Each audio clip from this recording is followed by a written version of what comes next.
કેન્દ્રીય ગૃહમંત્રી અમિત શાહે સજોડે કર્યા પ્રથમ જ્યોતિર્લિંગ સોમનાથ મહાદેવના દર્શન, શાસ્ત્રોક્ત વિધિથી જળાભિષેક અને ધ્વજારોહણ કર્યું। દેશના કેન્દ્રીય ગૃહ અને સહકાર મંત્રી અમિત શાહે પવિત્ર યાત્રાધામ ને પ્રથમ જ્યોતિર્લિંગ એવા સોમનાથ મહાદેવ મંદિરે વિશેષ પૂજા અર્ચના કરી હતી। આ આધ્યાત્મિક મુલાકાત દરમિયાન તેમણે સંપૂર્ણ શ્રદ્ધા અને ભક્તિભાવપૂર્વક દેવાધિદેવ મહાદેવના દર્શન કરી રાષ્ટ્રની શાંતિ, પ્રગતિ અને સુખાકારી માટે મંગળ કામના કરી હતી।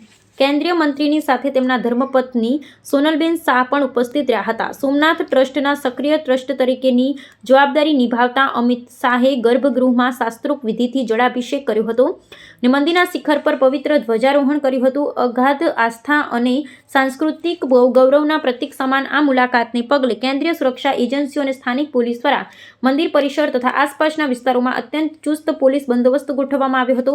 સોમનાથ મંદિરનો ભવ્ય અને સંઘર્ષમય ઇતિહાસ ભારતીય સનાતન ધર્મની શાશ્વતતા તેમજ અડગ શ્રદ્ધાનું પ્રતિબિંબ પાડે છે।